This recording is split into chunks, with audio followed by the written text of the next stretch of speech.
ഇന്നിപ്പോൾ കേരളത്തിലെ നിയമസഭാ തിരഞ്ഞെടുപ്പൊക്കെ കഴിഞ്ഞ് ഏകദേശം തിരഞ്ഞെടുപ്പിൻ്റെ ഒരു റിസൾട്ടുമായി ബന്ധപ്പെട്ട ചർച്ചകളൊക്കെ അങ്ങനെ അവസാനിക്കുന്ന സമയത്ത് ഇപ്പോൾ കോൺഗ്രസ്സിലെ പുതിയ ഭരണ കമ്മിറ്റിയുമായി ബന്ധപ്പെട്ട വിവാദങ്ങളും ചർച്ചകളും ട്രോളുകളൊക്കെ നിറഞ്ഞു നിൽക്കുന്ന ഒരു സമയമാണ്. പ്രത്യേകിച്ച് ഇനി ആര് മുഖ്യമന്ത്രിയാകും എന്നുള്ള ചർച്ചയാണ് ഇപ്പോൾ കേരളത്തിൽ മുഴുവനായിട്ട് നടന്നുകൊണ്ടിരിക്കുന്നത്. ഇപ്പോൾ കോൺഗ്രസ്സിൽ തന്നെ ഒരുപാട് പ്രശ്നങ്ങൾ ഇങ്ങനെ വന്നുകൊണ്ടിരിക്കുകയാണ്. രമേശ് ചെന്നിത്തലയാണോ, അല്ലെങ്കിൽ കെ.സി. വേണുഗോപാലാണോ, അല്ലെങ്കിൽ ഇതുവരെ പ്രതിപക്ഷ നേതാവായിരുന്ന വി.ഡി. സതീശനാണോ എന്നുള്ള തരത്തിലൊക്കെയുള്ള ചർച്ചകൾ ഇങ്ങനെ വന്നുകൊണ്ടിരിക്കുകയാണ്. അപ്പോൾ അതിൻ്റെ ഇടയ്ക്കാണ് ഇന്നലെ മുതൽ നമ്മൾ പുതിയൊരു വിവാദം ഇങ്ങനെ പ്രത്യേകിച്ച് ആദ്യമായിട്ട് റിപ്പോർട്ടർ ചാനൽ തുടങ്ങി വെച്ച ആ ഒരു വിവാദം മീഡിയ വൺ ഏറ്റെടുത്ത് അങ്ങനെ അത്തരത്തിലുള്ള സോഷ്യൽ മീഡിയയിലുള്ള അക്കൗണ്ടുകളൊക്കെ അത് ഏറ്റെടുത്ത് വലിയ വിവാദങ്ങളും ട്രോളുകളൊക്കെ ആയിട്ട് വന്നിരിക്കുകയാണ്. ആ വിവാദം എന്തെന്ന് വെച്ചാൽ ബഹുമാനപ്പെട്ട റിപ്പോർട്ടർ ചാനലിലെ രഞ്ജിത്തുമായിട്ട് നടത്തിയ ഒരു ചെറിയൊരു അഭിമുഖത്തിൽ ഉസ്താദ് പറയുന്ന കുറച്ച് കാര്യങ്ങൾ എടുത്തു വെച്ചിട്ട് അതിനെ ഉസ്താദ് ചിന്തിക്കാത്ത രീതിയിലുള്ള ആശയങ്ങളിലേക്ക് എത്തിക്കുന്ന ഒരു രീതി ഇപ്പോൾ കാണുന്നുണ്ട്. അപ്പോൾ അതുമായി ബന്ധപ്പെട്ട് ചില കാര്യങ്ങൾ പറയാനാണ് ഞാൻ ഈ വീഡിയോയിൽ വന്നിട്ടുള്ളത്. ആദ്യമായിട്ട് ഈ മാധ്യമങ്ങൾ ഇത്തരത്തിലുള്ള വിഷയങ്ങൾ വളച്ചൊടിക്കുന്ന സംഭവങ്ങൾ നമുക്ക് മുമ്പ് ഒരുപാട്, പ്രത്യേകിച്ച് ഈ കാന്തപുരം വിഭാഗവുമായി ബന്ധപ്പെട്ട കാര്യങ്ങളിൽ നമ്മൾ കാണാറുണ്ട്. അതിൽ ഏറ്റവും പ്രധാനപ്പെട്ട രണ്ട് വിഷയങ്ങൾ ഞാൻ ആദ്യം പറഞ്ഞിട്ട് നമ്മുടെ വിഷയത്തിലേക്ക് വരാം.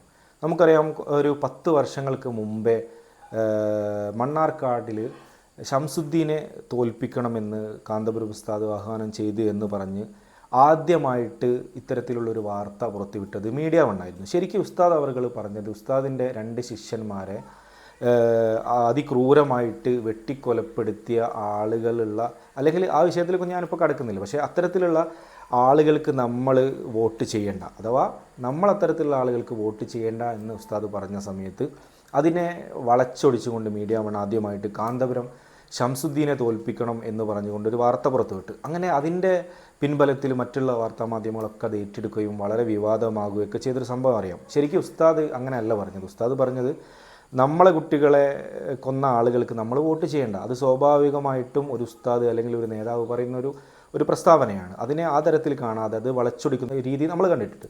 മറ്റൊരു വാർത്തയായിരുന്നു, നമുക്കറിയാം, കാന്തപുരം ഉസ്താദ് മുമ്പ് പറഞ്ഞൊരു കാര്യം, സ്ത്രീകൾക്കാണ് പ്രസവിക്കാൻ കഴിയുക എന്നുള്ളൊരു പ്രസ്താവന. ശരിക്കും ആ ഒരു വാർത്ത മാധ്യമങ്ങളിൽ എത്തിയ സമയത്ത് സ്ത്രീകൾക്ക് പ്രസവിക്കാൻ മാത്രമേ കഴിയൂ എന്നുള്ള തരത്തിലേക്ക് അതിനെ വളച്ചൊടിച്ചൊരു സംഭവം നമുക്കറിയാം.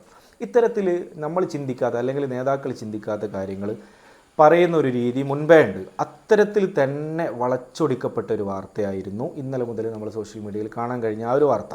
ഹക്കീം ഉസ്താദിനോട് ശരിക്കും രഞ്ജിത്ത് ചോദിക്കുന്നത് ആരാകണം മുഖ്യമന്ത്രി എന്നുള്ള തരത്തിലുള്ള ചോദ്യമായിരുന്നു. അപ്പോൾ ഉസ്താദ് പറഞ്ഞ് അതിപ്പോൾ വി.ഡി. സതീശനായാലും രമേശ് ചെന്നിത്തലയായാലും കെ.സി. വേണുഗോപാലായാലും ഇവരൊക്കെ വളരെയധികം പാർട്ടിയിൽ സീനിയോറിറ്റി ഉള്ള ആളുകളാണ്, അല്ലെങ്കിൽ അതിനുള്ള കഴിവുള്ള ആളുകളാണ്, അവരാരായാലും എല്ലാവരും അഗ്രഗണ്യന്മാരാണ് എന്നുള്ള തരത്തിലാണ് ഉസ്താദ് പറഞ്ഞത്. അങ്ങനെ വീണ്ടും റിപ്പോർട്ടർ ചോദിക്കുകയാണ്, ഇതിൽ കെ.സി. വേണുഗോപാൽ ആയാൽ എന്താണ് നിങ്ങളുടെ അഭിപ്രായം? പ്രത്യേകിച്ച് അത് ചോദിക്കാനുള്ള കാരണം എന്തെന്ന് വെച്ചാൽ, ഇപ്പോൾ നിയമസഭാ തെരഞ്ഞെടുപ്പിലേക്ക് മത്സരിക്കാത്ത ഒരാളാണ് കെ.സി. വേണുഗോപാൽ. ശരിക്കും പറയുകയാണെങ്കിൽ രമേശ് ചെന്നിത്തലയായാലും വി.ഡി. സതീശനൊക്കെ മത്സരിച്ച് ജയിച്ച ആളുകളാണ്. പക്ഷേ ഇതിനൊക്കെ ചുക്കാൻ പിടിക്കുകയും കേന്ദ്രത്തിൽ നിന്നും ഹൈക്കമാൻഡിൽ പ്രവർത്തിക്കുന്ന ആളാണ് നമ്മുടെ കെ.സി. വേണുഗോപാൽ. അപ്പോൾ അദ്ദേഹം മുഖ്യമന്ത്രി ആയാൽ എന്താകുമെന്ന് ചോദിച്ച സമയത്ത് നമുക്കറിയാം, കേരളത്തിൻ്റെ ചരിത്രം അറിയുന്ന ആളുകൾക്കറിയാം, എ.കെ. ആൻ്റണി 2 പ്രാവശ്യം ഇത്തരത്തിൽ മത്സരിക്കാതെ ഹൈക്കമാൻഡിൻ്റെ പ്രത്യേക തീരുമാനപ്രകാരം മുഖ്യമന്ത്രി ആയ ആളാണ് എ.കെ. ആൻ്റണി. അത്തരത്തിലൊരു ചരിത്രം കോൺഗ്രസ്സിന് തന്നെയുണ്ട്. പിന്നെ നിയമപരമായിട്ട് നോക്കുകയാണെങ്കിൽ ഇത്തരത്തിൽ മുഖ്യമന്ത്രി ആകുന്നത് കൊണ്ട് ഒരു പ്രശ്നവുമില്ല. അപ്പോൾ ഉസ്താദ് പറയുന്നത് എന്താണെന്ന് വെച്ചാൽ, അത്തരത്തിൽ കെ.സി. വേണുഗോപാൽ എന്ന് പറഞ്ഞാൽ അദ്ദേഹം അതിന് പറ്റിയ ആളാണ്. ഒരുപാട് പ്രാവശ്യം MLA ആയ ആളാണ്, അതുപോലെ മന്ത്രിയായ ആളാണ്. ഇപ്പോൾ കേന്ദ്രത്തിൽ കോൺഗ്രസിൻ്റെ മറ്റു പ്രവർത്തനങ്ങൾക്കൊക്കെ പ്രവർത്തിച്ചു കൊണ്ടിരിക്കുന്ന നല്ലൊരു അഗ്രഗണ്യനായിട്ടുള്ള, അല്ലെങ്കിൽ അത്തരത്തിലൊരു അതിന് കഴിവും പ്രാപ്തിയൊക്കെ ഉള്ള ആളാണ് കെ.സി. വേണുഗോപാൽ. അദ്ദേഹം മുഖ്യമന്ത്രി ആകുന്ന ഒരു തീരുമാനം ഹൈക്കമാൻഡ് എടുക്കുകയാണെങ്കിൽ ആ തീരുമാനത്തോട് എന്താ പറയുക, അത് കുഴപ്പമില്ല, അല്ലെങ്കിൽ അത് പറ്റും, കാരണം കോൺഗ്രസിൻ്റെ ചരിത്രത്തിലുള്ള ഒരു തീരുമാനമാണല്ലോ അത്.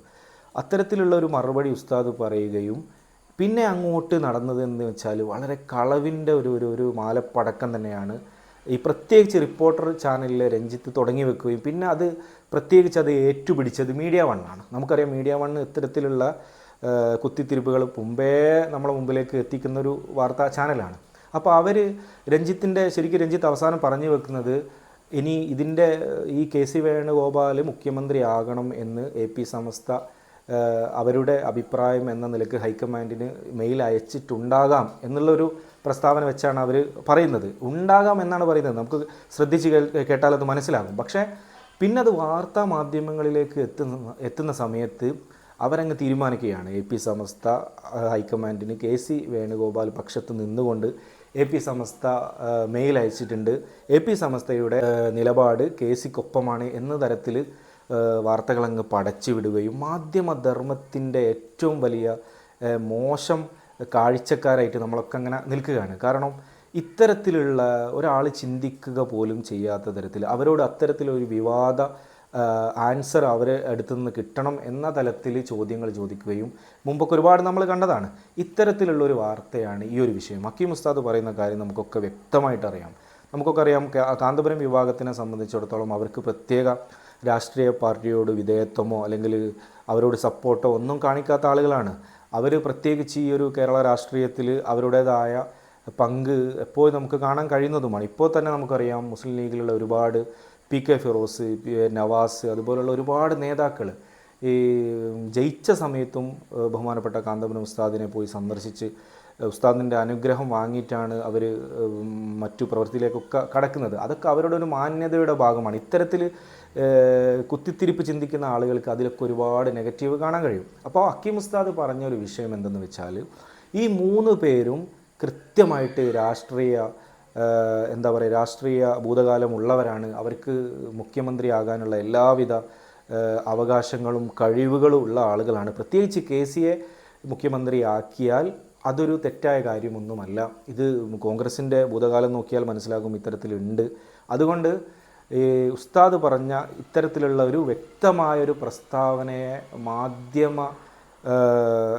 കള്ളത്തരത്തിൻ്റെ ഒരു പച്ചയായ മുഖമാണ് ഈ റിപ്പോർട്ടറും മീഡിയ വണ്ണും കൂടെ ഉണ്ടാക്കിയത്. അതിൻ്റെ ശേഷം ഒരുപാട് ഓൺലൈൻ വ്ളോഗുകളും വീഡിയോസൊക്കെ ചെയ്യുന്ന ആളുകൾ അതിനെ ട്രോളും മറ്റ് ഉസ്താദുമാരെ കളിയാക്കുന്ന കാര്യങ്ങളൊക്കെ ചെയ്യുന്നുണ്ട്. എന്തായാലും നമ്മൾ അടിസ്ഥാനപരമായിട്ട് ആ ഒരു വീഡിയോ കറക്റ്റായിട്ട് നിങ്ങൾ കണ്ടാൽ അത് നല്ല മനസ്സോടെ ഒരു നിഷ്പക്ഷപരമായിട്ട് ആ വീഡിയോ കണ്ടാൽ നിങ്ങൾക്കത് സത്യം മനസ്സിലാകും. എന്തായാലും ഇത്തരത്തിലുള്ള മാധ്യമ പ്രവർത്തകരെ നമ്മൾ ഒറ്റപ്പെടുത്തണം എന്ന് മാത്രം പറഞ്ഞുകൊണ്ട് ഇൻഷാ അല്ലാഹ് വീഡിയോ അവസാനിപ്പിക്കുന്നു. അസ്സലാമു അലൈക്കും.